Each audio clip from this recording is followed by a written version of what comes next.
There's no excuse for you fighting the way you did. You have Saiyan blood running through your veins.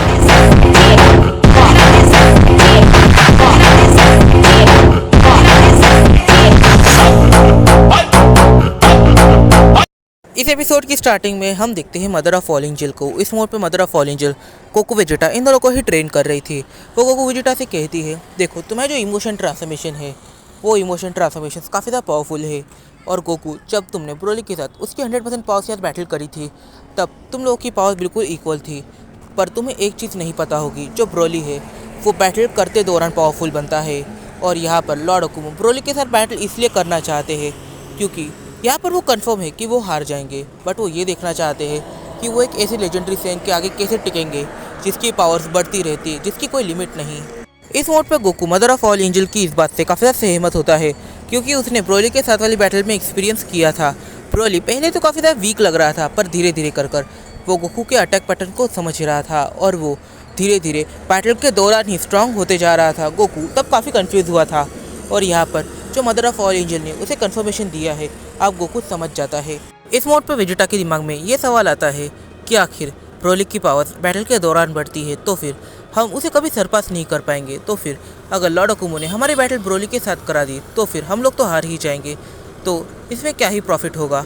फिर mother of all angel के staff पर lord Okumo का call आता है। इस mode पर lord Okumo mother of all angel से कहते हैं, हो सके तो कैकेरॉट और वेजिटा इन दोनों को ही लेकर न्यू ओमनी किंग के पैलेस पर आ जाओ। इस मोड पर mother of all angel Goku Vegeta से कहती है, मुझे बस लगा था कि लॉर्ड ओकुमो तुम्हारी बैटल करवाएंगे, बट ये इतना एक्यूरेट था मुझे भी नहीं पता। लॉर्ड ओकुमो ने तुम्हें इस मोड पर किंग ऑफ एवरीथिंग के पैलेस पर बुलाया है और अब तुम्हें वहाँ पर जाना पड़ेगा और हो सकता है तुम्हारे यहाँ पर बैटल हो जाए, तो तुमने जितना भी ट्रेन किया है ये अब काम आएगा। इस मोड पर गोकू वेजिटा और मदर ऑफ ऑल एंजल ये तीनों ही पहुंच जाते हैं न्यू किंग के पैलेस पर, यानी कि लॉर्ड ओकुमो के पैलेस पर जैसे ही वो वहाँ पर पहुँचते हैं वो तीनों ही शॉक हो जाते हैं क्योंकि लॉर्ड ओकुमो के पैलेस पर इस मोड पर आए हुए थे ओमनीपोटेंट सिटी के गॉड्स और काफ़ी सारे ऐसे डीमर जो डीमर रम से बिलोंग करते हैं। और यहाँ पर जो लॉर्ड ओकुमो है वो काफ़ी ज़्यादा सीरियस है और हर कोई गोकू वेजिटा इन दोनों को घूरे जा रहा था। एक गॉड अचानक से गोकू के पास आता है।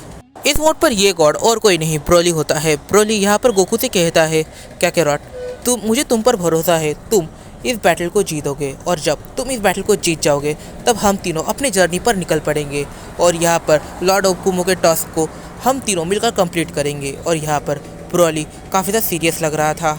तभी ब्रोली के कंधे पर कोई अपना हाथ रखता है और यहाँ पर ये होता है ब्रोली का एक अल्टरनेट वेरिएंट। यहाँ पर ब्रोली का ये अल्टरनेट वेरिएंट ब्रोली से कहता है, वाकई में तुम्हें लगता है कि कैकेरॉट को डिफीट कर सकता है? मेरा कैकेरॉट तुम्हारे वाले कैकेरॉट से काफ़ी ज़्यादा पावरफुल है। तुमने भले ही मुझे हरा दिया है, इट डजंट मीन कि तुम्हारा कैकेरॉट मेरे कैकेरॉट से ज़्यादा पावरफुल है। तभी वहाँ पर पैरेगस आता है, बट ये पैरेगस काफ़ी ज़्यादा यंग लग रहा था और इस मोड पर ये फादर होता है जो अल्टरनेट ब्रोली है उसका। वो गोकू से कहता है, तो तुम्हारे फादर बारडॉग कहाँ पर है? वो मेरा कज़न है, मैं उसे देखना चाहता हूँ।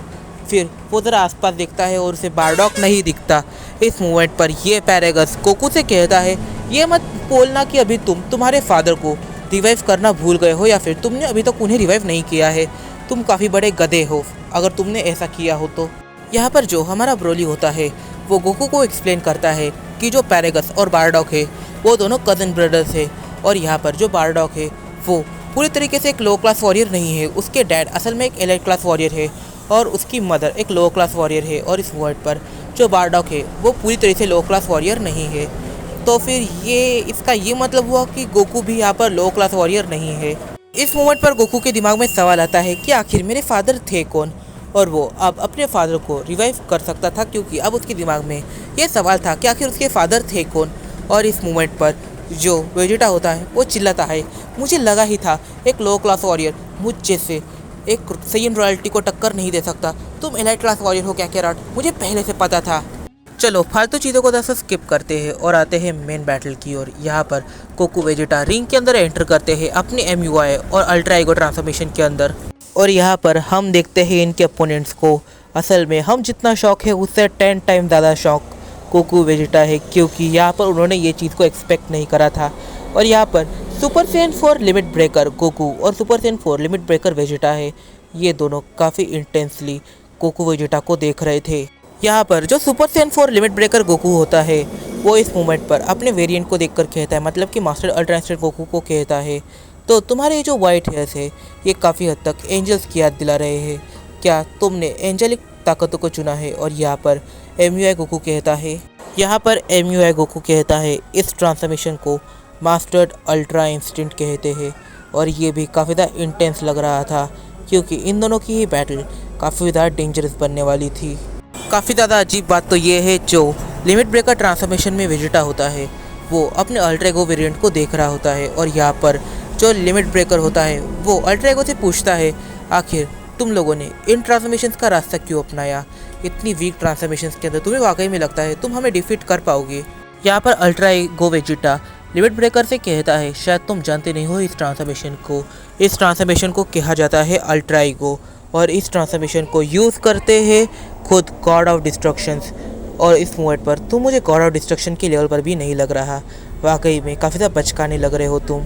यहाँ पर वेजिटा की अल्ट्रा ईगो ट्रांसफॉर्मेशन अपने आप में ही काफ़ी ज़्यादा पावरफुल ट्रांसफॉर्मेशन है, इसे डिफीट करना नेक्स्ट टू इम्पॉसिबल बन जाता है। इस मोमेंट पर गोकू की जो मास्टर्ड अल्ट्रा इंस्टेंट ट्रांसफॉर्मेशन है वो अपने आप में काफ़ी ज़्यादा पावरफुल ट्रांसफॉर्मेशन है। अगर देखा जाए तो इसके अंदर गोकू को रिस्पेक्ट करने के लिए जो गॉड्स है वो भी खड़े हो गए थे। तुम इससे अंदाज़ा लगा सकते हो कि इसके अंदर गोकू की पावर्स कितनी ज़्यादा ऑसम होगी। और इस मोमेंट पर गोकू की पावर एक नेक्स्ट लेवल पर है। पर इसका ये मतलब नहीं है कि यहाँ पर हम लोग लिमिट ब्रेकर्स को इग्नोर कर सकते हैं। अगर मैं तुम्हें रियल में बताऊँ तो फिर जो लिमिट ब्रेकर ट्रांसफॉर्मेशन है इसके अंदर गोकू ने बीरस की जान ले ली है उसके यूनिवर्स में, और वो भी सिर्फ अपने घूसों की मदद से। मतलब कि उसने बीरस को पंचेस मार के मार डाला। फिर सीन शिफ्ट होता है और हम देखते हैं अल्टरनेट रियलिटी में, जहाँ पर इस मूवमेंट पर जो बुल्मा, चीची, विडल और एंड्रॉयड 18 ये चारों इस बैटल को देख रही थी। यहाँ पर जो बुल्मा और चीची है वो दोनों कहती है कि अगर कितना अच्छा होता कि उनके हस्बैंड के सिर्फ बालों के कलर चेंज होते, ना कि उनके बॉडी पर फर आता। और यहाँ पर जो विडल होती है वो इस बात से एग्री करती है। वो कहती है कि इनकी ट्रांसफॉर्मेशन काफ़ी ज़्यादा गुड लुकिंग है, बट इनकी ट्रांसफॉर्मेशन काफ़ी ज़्यादा वियर्ड भी लग रही है। इस मोड पर इन चारों के साथ गोहान भी इस बैटल को देख रहा था। और यहाँ पर जो गोहान होता है वो विडल से कहता है, क्या तुम जानती हो अगर मैं गलती से पोर्टल में ना फंसता तो फिर इनकी टाइमलाइन में और हमारी टाइमलाइन में कोई भी अंतर नहीं रह जाता, और डैड इनकी तरह ट्रांसफॉर्मेशन अचीव करते, ना कि लिमिट ब्रेकर ट्रांसफॉर्मेशन को अचीव करते। फिर सीन शिफ्ट होता है बैटल में। बैटल स्टार्ट हो जाती है। वेजिटा अपने अल्ट्रा ईगो पर काफ़ी सारे पंचेस को लॉन्च करता है, बट जब उसे ऐसा लगता है कि ये काम नहीं करेगा तब वो पीछे जाकर अटैक करने लग जाता है। वैसे वो अटैक काफ़ी ज़्यादा पावरफुल था, बस वो अटैक लिमिट ब्रेकर का कुछ भी नहीं कर पाया। और यहाँ पर जो लिमिट ब्रेकर वेजिटा होता है वो काफ़ी डिसअपॉइंटमेंट से इस मूवमेंट पर अल्ट्रा ईगो को देख रहा होता है। वो कहता है, तुम सिर्फ इतना ही कर सकते थे क्या? मुझे अपनी फायर ट्रांसफॉर्मेशन दिखाओ या फिर अपनी स्ट्रॉन्गेस्ट ट्रांसफॉर्मेशन दिखाओ, तब हो सकता है कि हम दोनों के अंदर टो टू टो बैटल हो। इस मोड पर अल्ट्रा ईगो काफ़ी पावरफुल बीम अटैक सीधा लिमिट ब्रेकर के ऊपर करता है और लिमिट ब्रेकर को इससे कुछ ज़्यादा डैमेज नहीं होता। वेजिटा अपनी मास्टर्ड अल्ट्रा ईगो में जाता है और पर फिर भी कुछ ज़्यादा फर्क नहीं पड़ता। इन दोनों की इस बैटल के अंदर वेजिटा अपनी सेकेंड लास्ट ट्रांसफॉर्मेशन के अंदर चले जाता है। दूसरी तरफ MUI गोकू और लिमिट ब्रेकर गोकू ये दोनों बैटल कर रहे थे, बट गोकू इस मोड पर दोनों ही रुक जाते हैं क्योंकि यहाँ पर जो दोनों ही वेजिटा होते हैं वो इनके बैटल एरिया में आ जाते हैं और वो लोग वहाँ पर उधम मचाने लग जाते हैं। इसकी वजह से ये दोनों ही गोकू रुक जाते हैं। इस मोड पर जो MUI गोकू होता है वो अल्ट्रा ईगो से पूछता है, क्या तुम्हारा वेजिटा तुम्हारी बात सुनता है? अल्ट्रा ईगो कहता है, बिल्कुल नहीं। क्या तुम्हारा वेजिटा तुम्हारी सुनता है? यहाँ पर MUI गोकू कहता है, बिल्कुल नहीं। वो एक चीज़ सुनने को तैयार नहीं होता। सॉरी गाइस, मैं लिमिट ब्रेकर को अल्ट्रा ईगो कह रहा था। अब स्टोरी को कंटिन्यू करते हैं। जो यहाँ पर लिमिट ब्रेकर गोकू होता है वो वेजिटा से कहता है, तुम लोग ज़रा सा दूर जाकर बैटल नहीं कर सकते, हमें भी अपनी बैटल करनी है। और यहाँ पर जो अल्ट्रा ईगो वेजिटा होता है वो कहता है, तुम लोग अपनी बैटल करो, हमें तुमसे फ़र्क नहीं पड़ता। इस मोमेंट पर जो गोकू होता है लिमिट ब्रेकर वो थोड़ा सा भड़क जाता है अल्ट्रा ईगो वेजिटा की ये बात सुनकर। वो एकदम से एक काफ़ी पावरफुल कामेहामेहा बनाता है और उसे अल्ट्रा ईगो वेजिटा की तरफ शूट कर देता है। बट जो अल्ट्रा ईगो वेजिटा होता है वो इस अटैक को डॉज कर लेता है। और यहाँ पर जो लिमिट ब्रेकर गोकू होता है वो कहता है, मुझसे मजाक बिल्कुल भी मत करो, मेरा मूड आज बिल्कुल भी अच्छा नहीं है। यहाँ पर लिमिट ब्रेकर की स्ट्रेंथ को देखकर गोकू ये समझ जाता है कि मास्टर अल्ट्रा इंस्टेंट इस ट्रांसफॉर्मेशन से कोई भी फ़र्क नहीं पड़ने वाला। यहाँ पर उसे भी उसकी सेकेंड लास्ट ट्रांसफॉर्मेशन में जाना पड़ जाएगा और उस ट्रांसफॉर्मेशन का नाम है CC यूनिवर्सल ब्लू। और यहाँ पर जो यूनिवर्सल गोकू होता है वो इस मोड़ पर लिमिट ब्रेकर से कहता है ये लोग लगता है हमारी बातें नहीं सुनेंगे, हमें कुछ और करना पड़ेगा। यहाँ पर जो लिमिट ब्रेकर गोकू होता है वो यूनिवर्सल गोकू को देखकर यहाँ पर कहता है तो तुमने इन पावर्स को अपने अंदर दबा रखा था। वैसे ये मेरी भी आदत थी कि मैं पावर्स को दबा के रखता था। और फिर वो यूनिवर्सल गोकू को काफ़ी पावरफुल पंच मारने के लिए जाता है और उस पंच को यूनिवर्सल गोकू डॉज करता है और सेकंड पंच उसे लग जाता है। इस मोड पर जो लिमिट ब्रेकर गोकू होता है उसका एक पंच इस मोड पर यूनिवर्सल को लग जाता है और यहाँ पर जो लिमिट ब्रेकर होता है वो कहता है तुम शायद से मेरे एक पंच को डॉज कर सकते हो बट दूसरा पंच तुम्हें लग ही जाएगा। और फिर हम देखते हैं उसके दूसरे हाथ में एक पंच बना हुआ था और वो एक काफ़ी पावरफुल पंच फिर से मारता है यूनिवर्सल को। इस मोड पर जो लिमिट ब्रेकर गोकू होता है वो सीसी यूनिवर्सल गोकू से कहता है मुझे नहीं लगता कि तुम्हारे पास इतनी स्ट्रेंथ है कि तुम मुझे डिफीट कर सकते हो। अगर ये तुम्हारी लास्ट ट्रांसफॉर्मेशन है तो ये काफ़ी ज़्यादा डिसअपॉइंटिंग है। मैं तुम्हें जल्दी डिफीट करके यहाँ से निकल जाऊँगा। इस मोमेंट पर जो यूनिवर्सल गोकू है वो ये नहीं जानता कि लिमिट ब्रेकर भी अपने आप में काफ़ी ज़्यादा पावरफुल है। तो तुम्हारे मजे को किरकिरा करने आ चुका हूँ मैं रेक्स वाइटी। इस वीडियो में काफ़ी सारे सवाल निकल के आते हैं। सबसे पहला सवाल तो यहाँ पर ये निकल के आता है, यहाँ पर जो यूनिवर्सल गोकू है वो काफ़ी हद तक फीका लग रहा है किसके सामने, लिमिट ब्रेकर के सामने। और यहाँ पर जो लिमिट ब्रेकर है वो काफ़ी ज़्यादा सीरियस है। और इस एपिसोड के अंदर हमने गोहान को भी देखा। गोहान कहता है अगर मैं पोर्टल के अंदर नहीं फंसता तो फिर ये जो टाइमलाइन हमारी है वो टाइमलाइन काफ़ी हद तक MUI की तरफ आगे बढ़ती। तो फिर क्या ये किसी स्टोरी से कनेक्टेड है? तो हाँ, ये मेरी एक सीरीज़ से कनेक्टेड है और वो सीरीज़ अभी चल रही है चैनल पर। तो हाँ, इस वीडियो में काफ़ी सारे सवाल निकल के आते हैं जैसे कि इन दोनों में से कौन जीतेगा।